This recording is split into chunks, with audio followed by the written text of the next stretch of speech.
Hello aspirants, welcome back on my channel आइल्स with Preeti. आज हम डिस्कस करेंगे लिसनिंग का लास्ट सेक्शन जो कि है section 4। This section is totally depend on the filling ups, या फिर हम बोल सकते हैं फिल गैप, या फिर हम बोल सकते हैं how to fill gap in section 4। इसके अंदर सबसे इम्पॉर्टेंट चीज क्या है गाइस, जैसे कि आपको पता ही है section 4 is totally depend on the fill in the blanks. इसके अंदर 3 to 4 स्पीकर्स होंगे जो अपनी कन्वर्जेशन को कंटिन्यू रखेंगे, और उसके अंदर आपको क्या करना होगा, जो आपको गैप दिया होगा उसके अंदर आपको उस गैप को फिल करना है।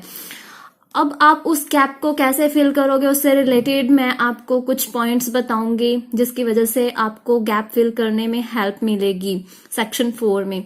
फर्स्टली आपको क्या करना है, टॉपिक रिलेटेड वोकैब लर्न करनी है, जो कि आपके टॉपिक से रिलेटेड हो।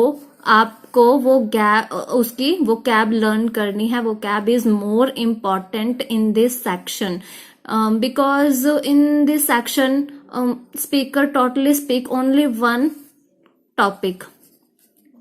लाइक अगर एक टॉपिक हमारा है सेक्शन 4 में, जैसे कि एनवायरनमेंट से रिलेटेड हमारा टॉपिक है और वो उसी से रिलेटेड ही वो कैब यूज करेगा। सो आपको इस चीज की बहुत जरूरत है कि आपको एनवायरनमेंट से रिलेटेड सारी वो कैब लर्न हो, और स्पेशली क्या हो, आपको उसकी स्पेलिंग की बिल्कुल भी एरर ना हो। इसीलिए मैंने आपको बोला है कि ये आपके लिए जरूरी है। फर्स्ट और इम्पॉर्टेंट थिंग सेक्शन 4 में यही होगी कि आपको टॉपिक से रिलेटेड वो कैब लर्न करने की जरूरत पड़ेगी, क्योंकि कई बार ये एनवायरनमेंट से रिलेटेड होता है, कई बार एजुकेशन से रिलेटेड होता है, कई बार टेक्नोलॉजी से रिलेटेड होता है, ग्लोबलाइजेशन से रिलेटेड होता है, ये किसी भी टॉपिक से रिलेटेड हो सकता है। तो इसलिए आपको उससे रिलेटेड वो कैब आनी ही चाहिए, और इसलिए मैं आपको बोलती हूँ हमेशा कि आप वो कैब के ऊपर वर्क जरूर करें। वो कैब अगर आपकी अच्छी होगी तो आपकी रीडिंग भी अच्छी होगी, राइटिंग भी अच्छी होगी, स्पीकिंग, लिसनिंग, एवरीथिंग इज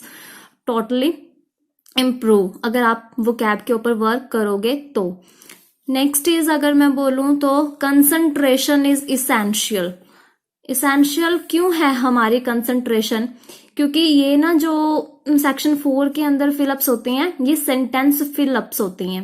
पहले हमारा होता है कि आपको एक सेक्शन 1 में एक इंफॉर्मेशन फिल करनी होती है कि लाइक यहाँ पे नेम दे दिया, एड्रेस दे दिया, और फिर उन्होंने email ID, phone number, something कुछ भी मांग लिया, ठीक है ना। बट इसके अंदर क्या बोल रहे हैं, वो कॉन्टिन्यूसली बोली जा रही हैं, और कई बार ये होता है एक सेंटेंस उन्होंने यहाँ दिया, 2 वर्ड लिख के एक फिल यहाँ, और उसके बाद नेक्स्ट फिल उन्होंने यहाँ दे दिया।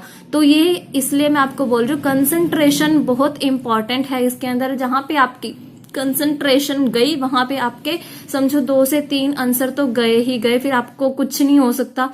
क्योंकि ये तो है ही, आपको पता है कि आइल्स लिसनिंग में कभी भी लिसनिंग रिपीट नहीं होती। अगर आपकी लिसनिंग स्किप हो गई तो आपको नेक्स्ट क्वेश्चन कैप्चर करना बहुत मुश्किल हो जाएगा। इसलिए मैं आपको बोल रही हूँ कंसंट्रेशन मत छोड़ना। अगर आपको गाइज लग रहा है कि आपका 1 या 2 क्वेश्चन स्किप हो गया, आप नहीं ग्रैब कर सके उसको, तो होप ना छोड़ो। क्या होगा, आपको क्या करना है, जब आपको उसकी सारी के सारे सेक्शन 4 के स्किम करते हो सेक्शन 4 को, तो आपने उसमें क्या करना है, कीवर्ड्स को हाईलाइट करते चलना है। अगर आपको लग रहा है ना कि 2 और 3 फिलअप्स हमारे स्किप हो गए हैं, तो आपने क्या करना है, कीवर्ड्स के ऊपर फोकस करना है कि 2 हुए हैं, 3 हुए हैं, तो देन नेक्स्ट कीवर्ड के ऊपर चलो कि स्पीकर उस कीवर्ड को तो जरूर बोलेगा ही बोलेगा।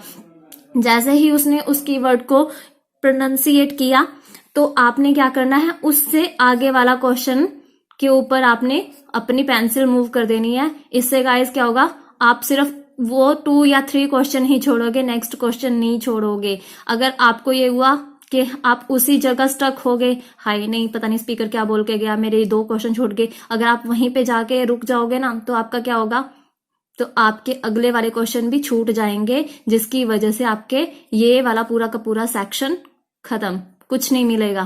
तो इसलिए मैं आपको बोल रही हूँ कंसंट्रेशन मोर इम्पॉर्टेंट है, skimming is more important in this section. अगर कंसंट्रेशन होगी तो डेफिनेटली बात ये होगी कि आपका कोई भी फिलअप नहीं छूटेगा। अगर फिर भी क्योंकि इसमें ये बहुत स्पीडली बोलते हैं स्पीकर्स। अगर फिर भी आपका कहीं छूट रहा है तो आप कीवर्ड के अकॉर्डिंग अपनी पेंसिल को मूव कर सकते हो और पेंसिल के साथ जहां पे नेक्स्ट वर्ड या नेक्स्ट कीवर्ड जो है आपने हाईलाइट किया हुआ है प्रोनाउंसिएट करता है स्पीकर, तो आप साथ ही अपना आंसर वहां पे मेंशन कर सकते हो। ये आपको इसका बेनिफिट होगा। नेक्स्ट चीज होगा नो पॉज। इस सेक्शन के अंदर क्या होता है गाइस, स्पीकर जो है ना वो कहीं पर भी पॉज नहीं लेता। पॉज लेने का मतलब ये है, अगर वो पॉज लेता है कहीं पे भी, देखो हम जैसे नॉर्मली बात करते करते हमने कहीं पे सांस लिया तो सिंपल सी बात है कि हम अपना रिमाइंड करके उस चीज को हम पहुंच जाते हैं वहां पे कि हाँ गैस कर ले। बट यहाँ पे स्पीकर क्या कर रहा है कि वो कोई पॉज ही नहीं ले रहा, तो इसलिए आपको कंसंट्रेशन की ज्यादा जरूरत होती है इस पे कि आपका पॉज कहीं पे भी नहीं लिया जा रहा है पूरे सेक्शन में, और आपको फटाफट क्या करना है, आपको आंसर लिखते चलना। आप उस टाइम बिल्कुल भी स्पेलिंग को लेके मत बैठें। अगर आप स्पेलिंग को उस टाइम लेके चलोगे तो आपको क्या होगा कि आपका नेक्स्ट क्वेश्चन छूट जाएगा। उस टाइम सिर्फ आपको रफली लिखो, जैसे आपको लिखा है एनवायरमेंट, ठीक है ना, उसने बोला है एनवायरमेंट, आप एनवायरमेंट की स्पेलिंग लिखोगे इट्स टू लेंदी, तो आप वहां पे क्या लिख सकते हो, सिर्फ ईवीएस, इट मीन्स एनवायरमेंट, या फिर कुछ भी लिख सकते हो एनवायरमेंट से रिलेटेड, एन लिख दो, ये लिख दो, जिससे आप लिख कंप्लीट करने में। बट मेरे को ईवीएस इजी लगा अपनी लैंग्वेज में, तो मैं ईवीएस मेंशन कर लेती थी अगर एनवायरमेंट कहीं पे यूज होता था शॉर्ट फॉर्म में। जो आपको शॉर्ट फॉर्म लग रही है, जो आप समझ सकते हो, जो आप अंडरस्टैंड कर सकते हो, आपको उस चीज को लेके वहां पे शॉर्ट फॉर्म लिख देनी है, ताकि आप उसको बाद में मेंशन कर सको और आपका नेक्स्ट क्वेश्चन भी ना छूटे। ठीक है, नेक्स्ट हमारा होगा गेस द आंसर या फिर guess the gap before you listen. अगर हमें टॉपिक से रिलेटेड वो गैप आती होगी तो हमारा एक बेनिफिट गाइज ये होगा कि हम स्पीकर के बोलने से पहले ही वहां पे गेस कर सकते हैं कि आई थिंक वो ये बोल सकता है। अगर पोल्यूशन एनवायरमेंट से रिलेटेड बात हो रही है तो इसमें क्या होती हैं, पोल्यूशन से रिलेटेड आ जाएगा, या फिर ग्लोबलाइजेशन से रिलेटेड आ जाएगा, डिफोरेस्टेशन से रिलेटेड आ जाएगा, कुछ भी आ सकता है इससे। लाइक जो भी एनवायरमेंट को हार्मफुल कर रहा है या एनवायरमेंट को प्रोटेक्ट कर रहा है उससे रिलेटेड सारे उसमें वो कैब होगी। तो इसलिए आपको क्या करना है, स्पीकर के बोलने से पहले गेस करना है। इससे आपको एक बेनिफिट ये मैंने आपको बताया ही है कि इससे आपका लिखने में आपको वो होगा कि भाई हाँ इजी वे रहेगा, ताकि आप उसको फील कर सकें, इजीली फील कर सकें। नेक्स्ट हमारा क्या होगा, be careful when you here words. किस टाइप के वर्ड्स आपको सुनने से पहले केयरफुली होना चाहिए।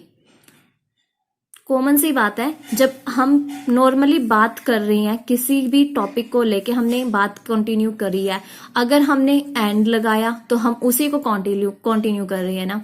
बट अगर हमने वहां पर बट लगा दिया या फिर हमने वहां पर हाउ एवर लगा दिया, तो वहां पर हमको टेक केयर करने की जरूरत है। क्योंकि इसका मतलब क्या होगा कि इस चीज को तो हमने एंड लगा के वो किया, कंटिन्यू किया, परस्यू किया, बट जहां पे हमने बट या हाउएवर लगाया, इसका मतलब उसने उसके बिल्कुल अपोजिट बात कर दी है। इसलिए हमें इन दो वर्ड्स के ऊपर या जो इससे रिलेटेड वर्ड्स होते हैं, जहां पे आपको लगता है कि स्पीकर दोबारा मूव कर सकता है या उसकी बात को डिनाई कर सकता है जो पहले वाला स्पीकर है, या फिर उसको डिसएग्री कर सकता है कि भी नहीं मैं तुम्हारी इस बात से एग्री नहीं करता हूं, तो आपको वहां पर फोकस करने की जरूरत है, आपको वहां पे केयरफुल रहने की जरूरत है। इसलिए आपको इन वर्ड्स के ऊपर स्ट्रेस देने की जरूरत है। जहां पर भी आपको इस टाइप के वर्ड्स दिखते हैं, आपको वहां पर हाईलाइट कर लेना चाहिए, ताकि आपको पता चले कि स्पीकर यहां पर आकर डिनाइड करेगा कोई ना कोई जो बात पहले से कंटिन्यू हो रही है। ठीक है, इसके अंदर क्या क्या चीजें सीखी हैं हमने, अगर मैं स्पेशली बोलूं आपको टॉपिक से रिलेटेड वो कैब की जरूरत है, आपको कंसंट्रेशन की जरूरत है, और इसके अंदर कोई पोज नहीं लेता स्पीकर, इसलिए आपको हमेशा कंटिन्यू रहने की जरूरत है कि अगर आपका एक क्वेश्चन छूट जाता है तो आप उसके ऊपर स्टक ना रहे, छोड़ दें, नेक्स्ट क्वेश्चन को पकड़ लें, अदरवाइज आपका नेक्स्ट क्वेश्चन भी छूट जाएगा। फिर आपको गैस करने की जरूरत है बिफोर फिलिंग एनी गैप, या फिर लिसनिंग टू बिफोर जो स्पीकर बोलने वाला है, ठीक है ना। Thank you so much guys. अगर आपको ये वीडियो बिल्कुल भी यूजफुल लगी हो तो प्लीज चैनल को लाइक कीजिए, शेयर कीजिए एंड सब्सक्राइब कीजिए। Thanks for watching.